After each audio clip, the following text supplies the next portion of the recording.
You've probably heard it 1,000 times. Keep exercising.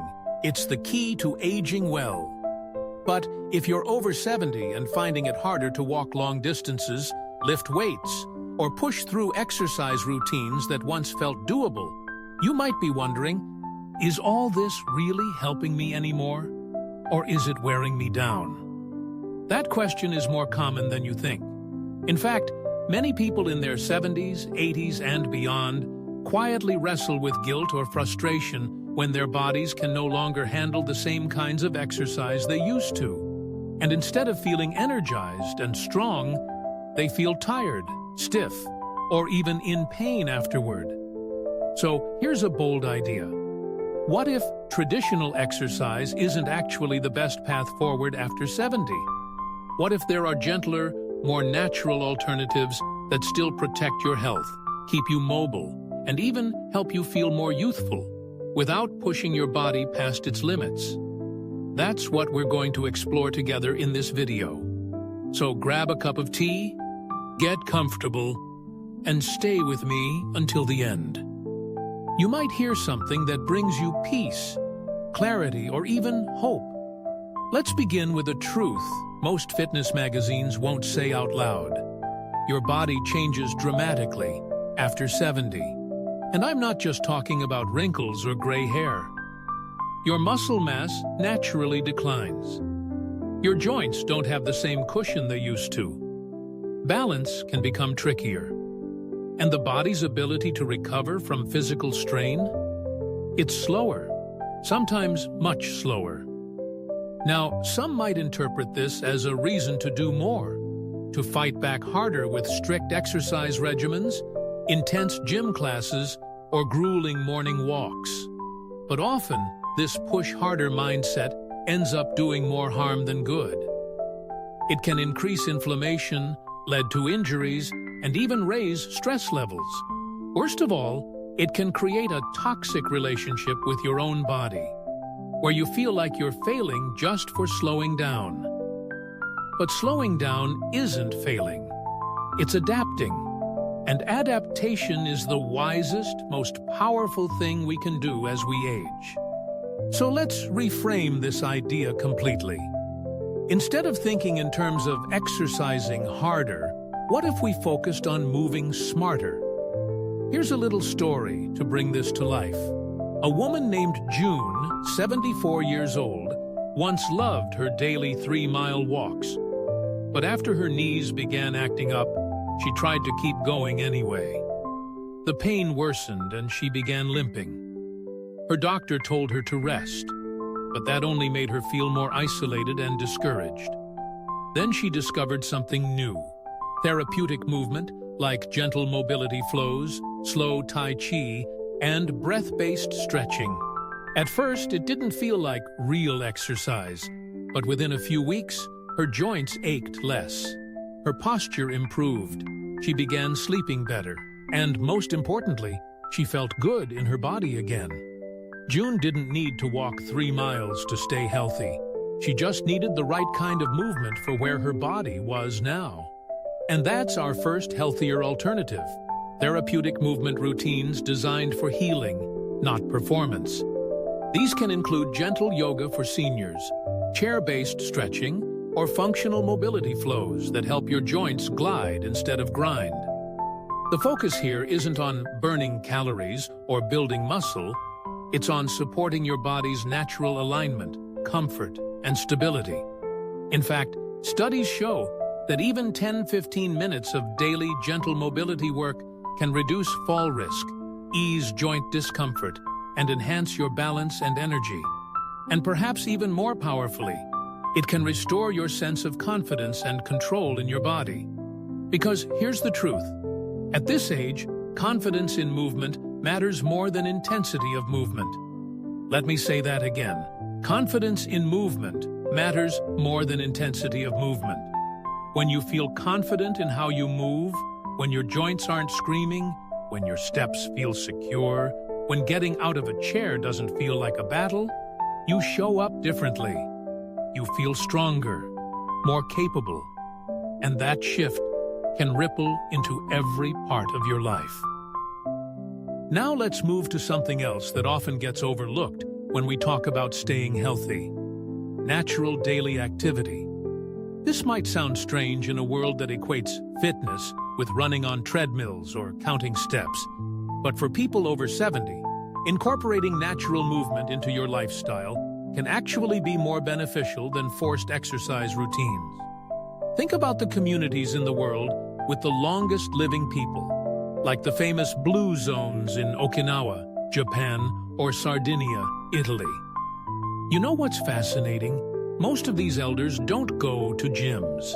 They don't run laps or do squats, but they move all day long in the context of their lives. They garden, they walk to the store, they sweep their floors by hand, they stretch when they wake up, they kneel to pick vegetables, they stand, sit, and stand again dozens of times each day. Their movement is woven into the fabric of daily life, not tacked on as a chore. This kind of movement has a name: incidental activity. And it's our second, healthier alternative. Incidental activity includes everything from cleaning the kitchen to playing with your grandkids to walking around your backyard and talking to your plants. It may not look like exercise, but it builds strength, flexibility, and stamina in a very sustainable way. Even better, it doesn't come with the pressure of getting your workout in. And that's important, because for many seniors, the emotional burden of having to exercise can cause more stress than benefit. It feels like one more thing you're supposed to do, or else you're letting yourself go. But when movement is meaningful, when it's connected to your purpose or your joy, it stops feeling like a task, and it starts feeling like, well, life. I once met a man named Harold, who stopped doing any formal exercise after his wife passed. He was 78, heartbroken, and found no joy in his usual gym visits. But one day, he began helping out at a local community garden, pulling weeds, carrying compost, watering flowers. At first, he did it to distract himself, but over time, his body began to feel better. His back loosened up, his arms grew stronger, and most of all, he felt like he belonged again. That's the hidden power of incidental movement. It connects you to life. So if your body resists the old routines, listen to it. You're not lazy. You're wise. Your instincts are trying to guide you toward a way of moving that's more sustainable, more joyful, and more human. And this leads us into the third, healthier alternative, perhaps the most surprising one of all. But before we go there, take a moment. How does your body feel right now? Do you carry tension in your neck or back? Are your shoulders tight? Does your breathing feel shallow or rushed? If so, you're not alone. That's where we're going next, because this third shift isn't just about the body. It's about your nervous system. Let's keep going. What comes next might surprise you. In part 1, we gently uncovered two major shifts: how therapeutic movement and natural daily activity can be more helpful and more sustainable than traditional exercise after 70.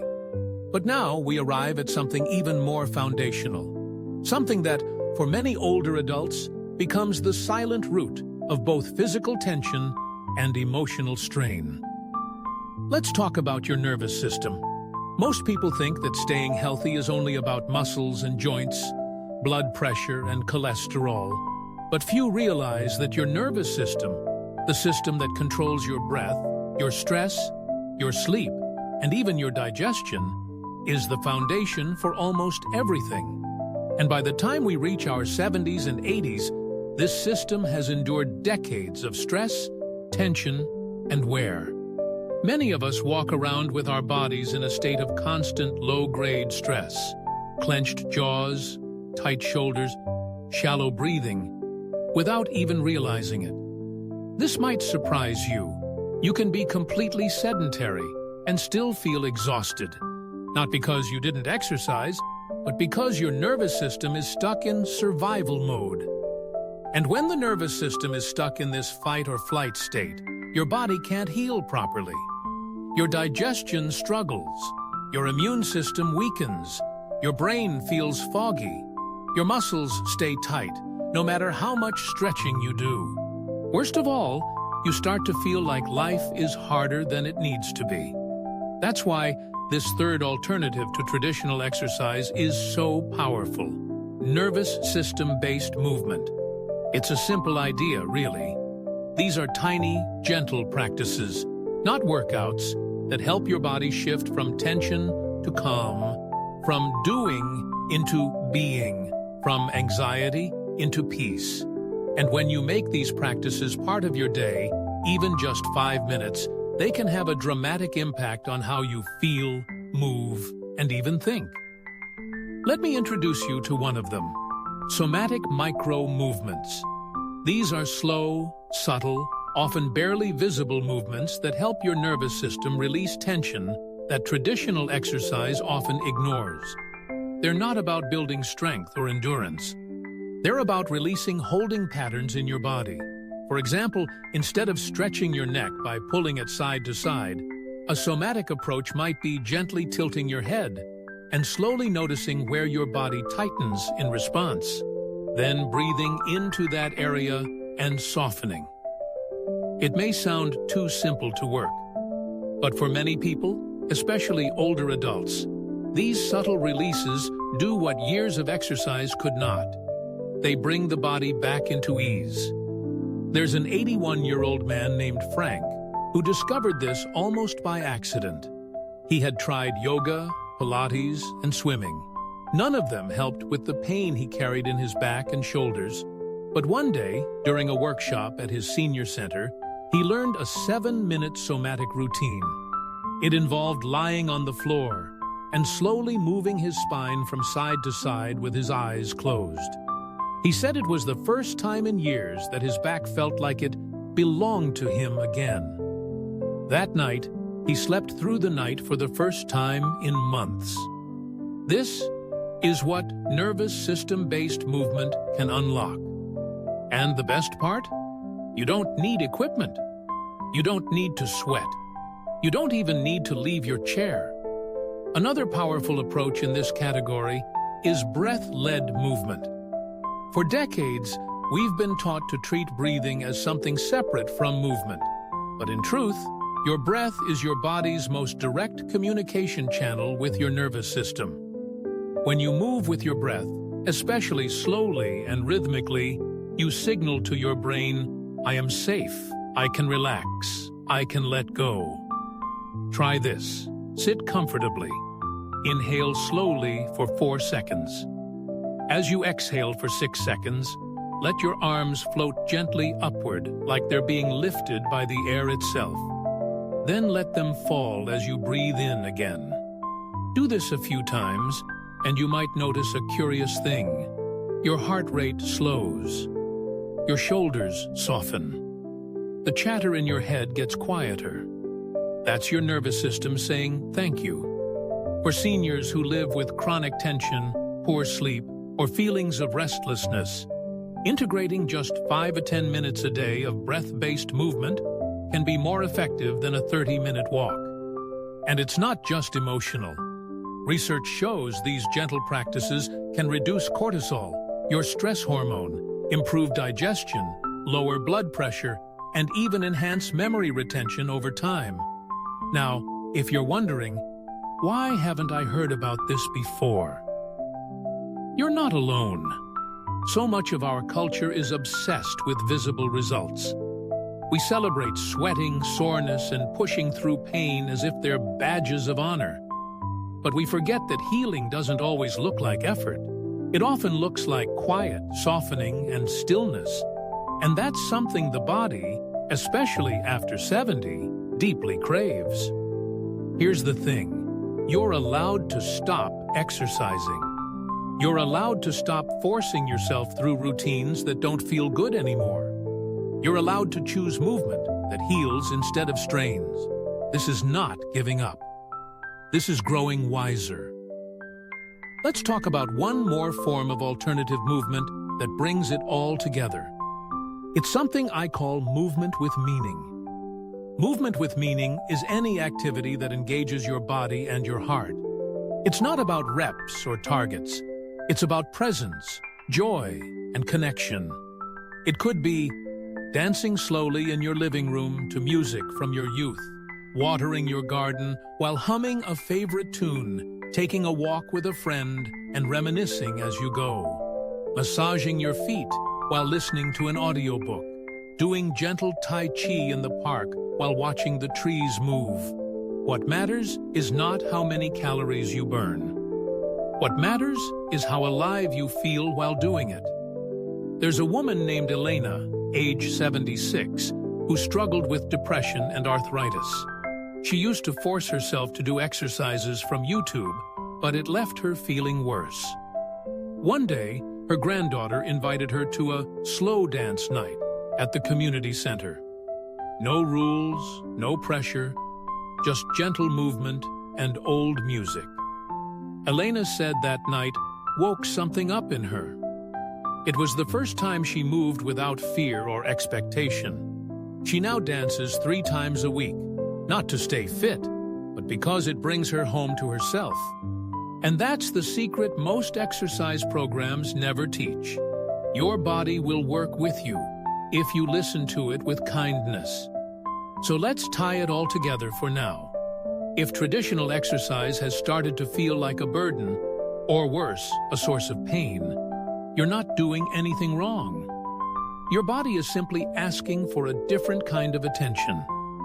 Instead of long walks that leave your joints sore, try a few minutes of therapeutic movement that helps you feel aligned and stable. Instead of daily workouts that feel like chores, shift toward incidental movement, the kind that flows naturally from your daily life. And instead of chasing intensity, explore nervous system healing, where breath, gentle motion, and stillness help you feel safe, calm, and connected. None of this is about giving up on your health. It's about honoring the wisdom of your body. It's about choosing relationship over routine and connection over performance. And perhaps most importantly, it's about enjoying the years you've earned in a body that feels like a friend. The next part of our journey will dive even deeper. We'll talk about how to rewire your identity around movement, how to build a new rhythm that works for you, and what to say to doctors or loved ones who don't understand your new approach. Now that we've come this far, let's go even deeper. If you've made it this far, that already tells me something beautiful about you. You're not here just to passively receive advice. You're here because you're open, curious, willing to explore a new way of living in your body. And that takes real courage, especially after decades of being told that health only comes from pushing harder. Now it's time to talk about the deeper shift. Because these 3 healthier alternatives, therapeutic movement, natural activity, and nervous system healing, aren't just physical practices. They invite something much more powerful, a new relationship with your body. For many people over 70, that relationship has grown complicated. You've been through illness, injuries, surgeries. You've watched your strength fluctuate. Maybe you've been frustrated by limitations or worried about becoming a burden. You may even feel a quiet grief over what you used to be able to do. But here's something no one says enough. Your body has never stopped trying to support you. Even through pain, even through aging, even when it's tired, your body is still showing up every single day, doing its best to carry you through life. So the first step in this new chapter isn't about movement techniques or strategies.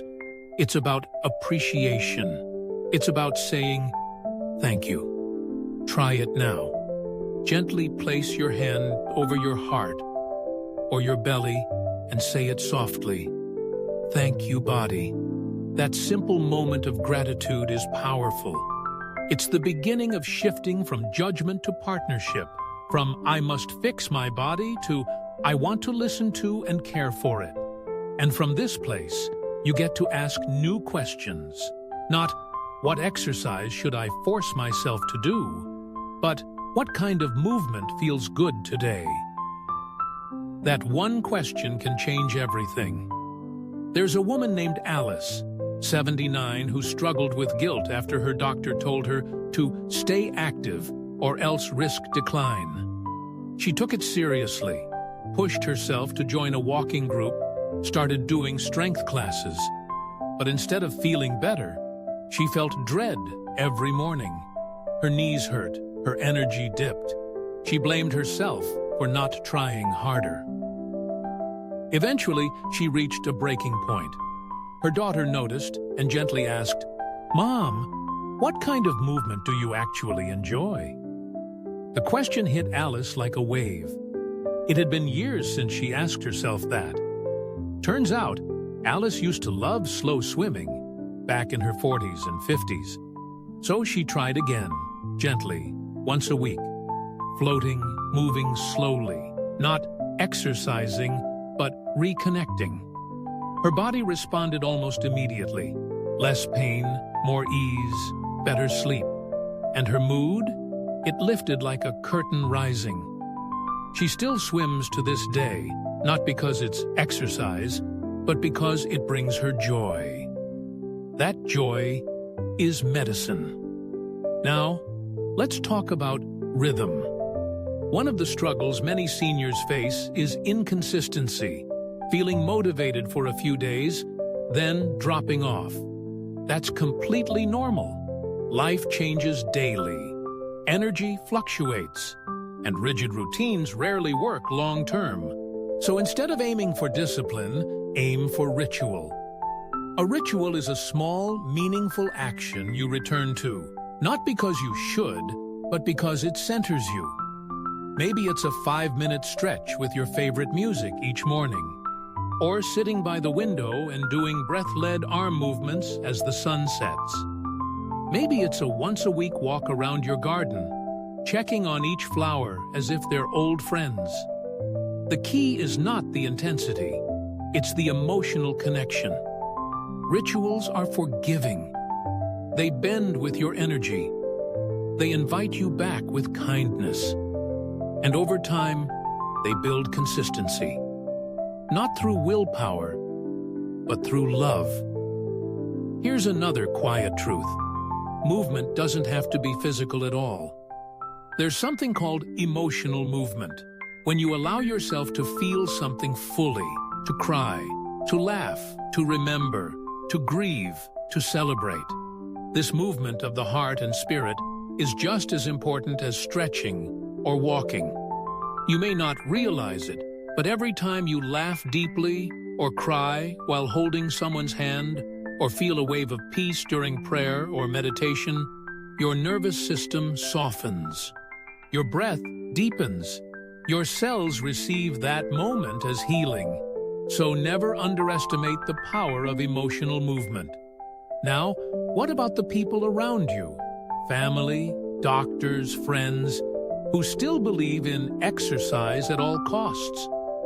How do you explain your new approach? You don't have to argue or defend. You can simply say, "I've found a gentler way to stay healthy.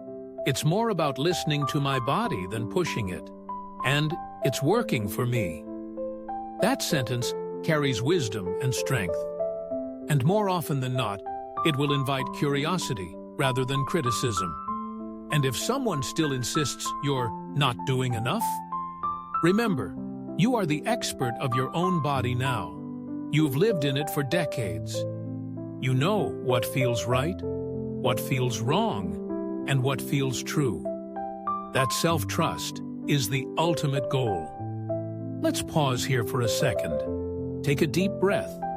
Feel your body wherever you are. Notice your feet, your spine, your face. Is there anywhere you can soften right now? That little check-in? That is movement. That is healing. Let's also talk briefly about fear. Many seniors avoid movement because of a quiet fear of falling, of injury, of making things worse. That fear is valid, and it's often a signal to slow down, simplify, or adapt. But the solution isn't to stop moving. It's to move in ways that feel safe and supported. This might mean practicing movements near a wall or stable surface, using a chair for seated stretching, moving in water to reduce pressure on joints, working with a gentle instructor who understands aging bodies.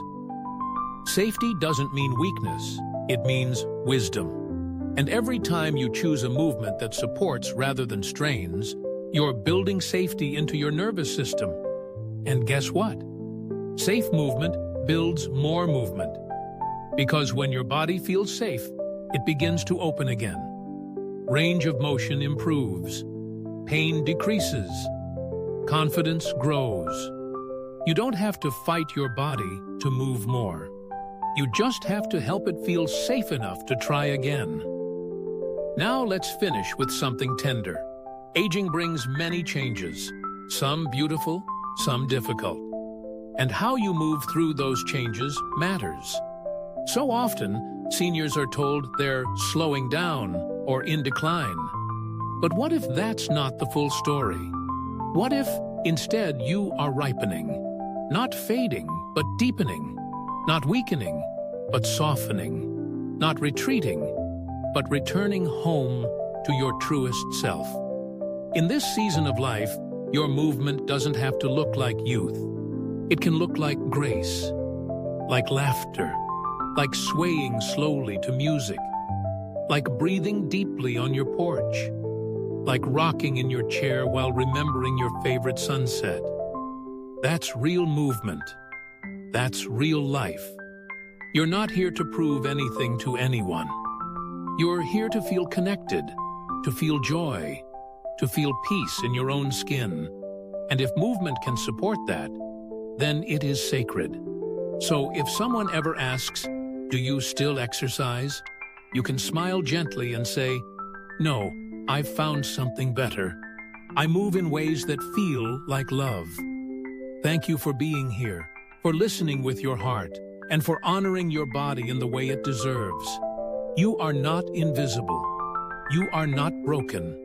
You are evolving, and you deserve to move in ways that honor every step you've taken to get here.